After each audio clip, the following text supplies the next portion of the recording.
सर्वप्रथम सर्वांना जय शिवराय। आता बरेचसे व्हिडिओज आपण दिलेत 31 तारखेपर्यंतचे ऑगस्ट महिन्याचे आणि अनेक भाग 1 ऑगस्टला किंवा 31 जुलैला उद्याच्या आपला परतीच्या प्रवासाबद्दलचा अंदाज देखील जाहीर होणार आहे। तत्पूर्वी तो आपण तारखा जाहीर अगोदरच केल्या आहेत, पण जे रिपोर्ट असतात, जे रिपोर्ट आपले सत्यामध्ये उतरले त्याच रिपोर्टवरती पुन्हा छाप मारायचे आपल्याला।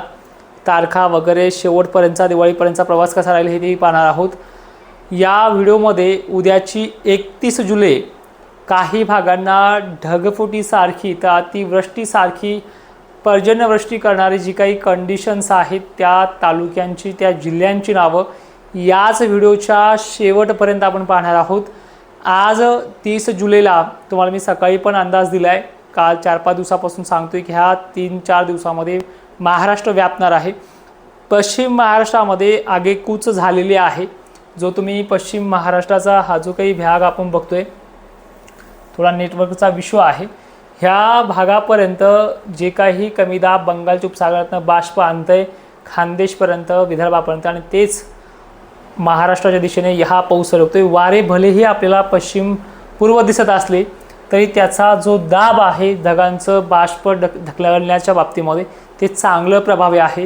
जवळपास मराठवाडा कमी अधिक प्रमाणात का होईना व्यापला आहे, विदर्भही जवळपास व्यापल्यात जमा आहे। जे पर्जन्यमान भाग होते त्यांना बारीक पाडायचा तिथे देखील मोठा पडतोय, ते आपण कमेंटमध्ये पाहूयाच। आणि खानदेशचा जो विषय आहे, संध्याकाळच्या वेळेला नंदुरबार जळगाव हा भाग देखील आजही तिथे चालू आहे, पण जी काही जास्त मोठ्या पावसाची व्याप्ती आहे ती 31 जुलैला धुळे, नंदुरबार, शहादा, जळगाव, छत्रपती संभाजीनगर, नाशिक, अहिल्यानगरचे पण काही भाग, बुलढाणा जिल्ह्याचे पण काही भाग, भोकरदन, जाफराबाद, कन्नड, सिल्लोड, वैजापूर, सोयगाव हे जे काही शिरपूर वगैरे भाग आहेत यांना देखील 24 तासामध्ये उद्याच्या संध्याकाळपर्यंत वाढ होणार आहे। ठीक आहे, आता थोडं पुणे सर्कल आणि इंदापूर हे जे काही भाग आहे, सांगली, सोलापूर 30 जुलैलाच आजच्या रात्रीपर्यंत हा पाऊस येईल।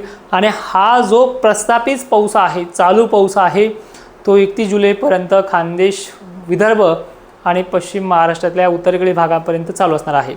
अजून मराठवाड्यामध्ये, दक्षिण महाराष्ट्रामध्ये जो जात आहे आणि मराठवाड्यामध्ये जो चालू आहे, या पावसाचा जो काही जोर आहे सकाळच्या 11 वाजेपर्यंत, काही ठिकाणी 8 वाजेपर्यंत किंवा पहाटेपर्यंत 12 घंटे अजून तो पाऊस आहे। त्यानंतर दुसरा जो टप्पा आहे, जे उघडीप मागतायत ते शेतकऱ्यांना, यामध्ये एक व्यवस्थित असं सजेशन आपण केलेलं आहे की 3 दिवस 1 ऑगस्ट, खरं तर उद्यासुद्धा लातूरसह नांदेड, जालन्यामध्ये थोडी उघडीप पाहायला मिळेल दुपारनंतर, पण वारे जोराने आहेत, बारीक बुरबुरचे सटकारे याच्यामध्ये राहतीलच। पण परत महाराष्ट्रामध्ये 3 ते 5 तारखेदरम्यान सुरुवात होणार आहे। सुरुवात 3 तारखेला, 2 तारखेला सुद्धा नांदेड वगैरे भागात पाऊस आहे, मोठी उघाड नाही आहे, मोठा असा तुम्हाला 4-5 दिवस कामं करतील असं नाही। हां, ते करताही येतील। कुठला भाग आहे तो? मग छत्रपती संभाजीनगरचा जो काही वरचा भाग आहे या परिसरामध्ये ह्या नेटवर्कचा इश्यू आहे आणि त्यामुळे नकाशा लागला पाहायला वरती, डिजिटल बोर्ड सोडून पोहतो की काय। हा जो गॅप आहे इथे वारे जास्त जोराने राहतात ह्या पट्ट्यामध्ये अहिल्यानगर, इथे मिळू शकतो एक 6-7 दिवसाचा गॅप, 2 तारखेपासून 6-3-4 म्हणजे एवढा मी मोठा गॅप नाही, 4 दिवसाचा गॅप मिळू शकतो। पण हा जो काही नांदेड पट्टा, इथे आता नकाशाची नावं आपण हाईड केलेले आहेत, मॅप पण हाईड केला, फक्त वाऱ्याचा आणि ह्याचं डायरेक्शन दिसते। तर इथे जवळपास बीड जिल्ह्यापासून, जालन्यापासून, बुलढाण्यापासून ते जे खालचे भाग आहेत, संपूर्ण विदर्भ आणि संपूर्ण मराठवाडा, बीड, लातूरसह, धाराशिवसह पाऊस पुन्हा 3 ऑगस्टपासून ॲक्टिव्ह होणार आहे। 3 ऑगस्टपासून ॲक्टिव्ह झालेला पाऊस थांबेल कधी हे आज नाही सांगू शकत। सांगता आलं तर ते 9 ऑगस्टला, 8 ऑगस्टला आपण आधी सांगितलेलं आहे, तिथपर्यंत समजलं आहे।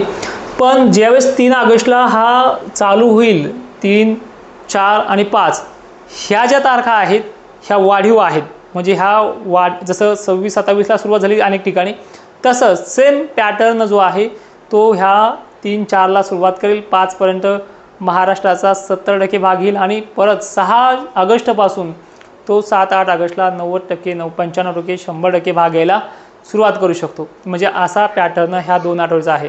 मग 31 तारखेबद्दल उद्याच्या जुलैच्या बोलायचं झालं तर नाशिककरांना, खानदेशकरांना, जळगावकरांना, छत्रपती संभाजीनगरकरांना अलर्ट आहेत. मग तो उत्तरेकडील भाग असू शकतो किंवा उत्तर महाराष्ट्र आपण सरळ सरळ म्हणू शकतो. अलर्ट म्हणजे काय आहे की काही ठराविक गावं अशी आहे की तिथे मोठा पाऊस पडू शकतो, नदी नाल्यांना पाणीसुद्धा येऊ शकतं. आणि जायकवाडी जे धरणाचा विषय आहे, आपण 75% सांगितले 2 ऑगस्ट, ते 70% झालंय. आता 5% तर कोण्या हालतमध्ये असं बी होणार असे.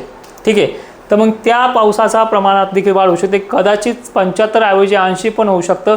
परतीच्या पावसाचं पाणी कुठे ठेवाल, ही सुद्धा परिस्थिती गोदाकाठच्या शेतकऱ्यांना देखील पुढील एका महिन्यानंतर हे प्रश्न उद्भवणार आहेत. आता विषय असा आहे की 3 ऑगस्टपासून ते 8-9 ऑगस्टपर्यंत पुन्हा पाऊस आहे. थोडासुद्धा महाराष्ट्रामध्ये गावानुसार, तालुक्यानुसार एक वेगळा गॅप मिळेल, पण असा मोठा 20 दिवसाचा बखाड अजूनही निदर्शनास निघत नाही. ठीक आहे, आता हे समजलं तुम्हाला. पंढरपूर एरिया वगैरे भाग जो आहे पर्जन्य छायेमध्ये, हा पॅटर्नसुद्धा काय आहे, पुढच्या वर्षी कसं इथे राहू शकतं, ह्या पॅटर्नची पद्धत वर्षानुवर्षे वाढत चालली आहे. जुलै आणि जून यांना कधीही परेशानच करणार आहे. 10 साल 5 सालातून 1 साल यांना चांगलं येईल आणि आता अशा सामना करायचा आहे, ते सुद्धा त्यामध्ये आपण सांगणार आहोत. आणि हा व्हिडिओचा मुद्दा फक्त एवढाच होता की बंगालच्या उपसागरातला जो काही कमी दाब आहे, हा MP वगैरे भागातनं जे काही बाष्प गोळा करून महाराष्ट्राच्या सीमेवरती आणतोय. त्यामुळे हे जे काही तुम्हाला वारे दिसतात राजस्थान गुजरात मार्गे, इथे उद्याच्याला खानदेशला काय घडू शकतं, शब्दाने जर सांगितलं तर ते भंपकपणा वाटेल, पण काही मोजक्या भागात ते घडणार आहे. म्हणजे अलर्ट जळगाव, खानदेश, धुळेकरांना, बाय चान्स बुलढाण्याला सुद्धा. आणि जर या अरबी समुद्रातल्या वाऱ्याने थोडी जरी कमकुवत परिस्थिती दाखवली तर इथे सुद्धा जालन्याच्या उत्तरेकडील भागांना सुद्धा हा प्रभाव पडू शकतो. ठीक आहे, आणि हे जे वारे एक लागोपाठ बाष्प पुरवठा करतात, हे खंडित पुरवठा करणार आहेत. वाऱ्यामुळे फक्त ढग पळतील. ठीक आहे, जे बरसायचे आहेत ते पळतील, ढगं तर चालूच राहणार आहेत. फवारे फुगारे हे 1 ऑगस्टला पण आहेत, 2ला पण आहेत. क्लिअर खट अशी उघाड स्वच्छ वातावरण दिवसा परेशान नाही करणारा हे मोजक्या गावखेड्यांना मिळू शकतं, पण सर्वदूर चांगली उघाड नाही आहे. 3 दिवसामध्ये खतं वगैरे चालतील. काही ठिकाणी जर जास्त पाऊस झाला तर वापसा होणं, पुन्हा पाऊस येणं, हे सुद्धा प्रकार घडणार आहेत. आणि महाराष्ट्रामध्ये पुन्हा 3-4 ऑगस्टला परत राज्यामध्ये पाऊस वाढतोय. तो 8-9 ऑगस्टपर्यंत राहणार आहे, वाढत जाऊन त्यानंतर पुन्हा 4-5 दिवसाचा टप्पा घेईल. परत 17 ऑगस्टपासून विहिरीच्या पाण्याचा जो काही प्रश्न आहे, सध्या आता 30% भागांचा मिटणार आहे अशी प्रणाली आज 24 तासामध्ये आहे. काही ठिकाणी तसं पाणी पडलासुद्धा आहे, पण काही जमीन अशा 3दा वाहुणी झाला तर त्याला थोडंसं अर्धा परस पाणी येईल. काही नदीला पाणी पण गेलं, त्यांचे पण व्हिडिओ मिळालेत. अजूनही संध्याकाळी खानदेश वगैरे भागाचे व्हिडिओ यायचे बाकी आहेत, ते सुद्धा होणार आहेत. पण पाण्याच्या बाबतीत, विहिरीच्या पाण्याच्या बाबतीत टेन्शन एकानेही घेऊ नका. अजूनही तुम्हाला सांगतो, पावसाळा पुढचा जो अध्याय आहे तो खूप खतरनाक आहे. तो येणाऱ्या रिपोर्टमध्ये 1 ऑगस्टला समजून जाईल. जय शिवराय, धन्यवाद. आणि एक विनंती आहे, आपलं जे काही आत्तापर्यंत व्हिडिओमध्ये बोललो नाही आहे ते मी बोलतो आता तुम्हाला, की आपले फॉलोअर्स वर्ग, आपला सबस्क्रायबर वर्ग, तुमची इच्छा असेल तर तेवढा सपोर्ट राहू द्या, फॉलोअर्स रुपी आणि सपोर्ट रुपी. कारण त्याचं मागचं गणित असं आहे की आता इथून पुढे fake channel, fake videos, fake thumbnails याचा तुम्हाला सुद्धा त्रास होऊ शकतो. त्यामुळे ओरिजिनल जिथे तुम्ही हवेत तिथे एवढंच माझं म्हणणं आहे. जय शिवराय, धन्यवाद.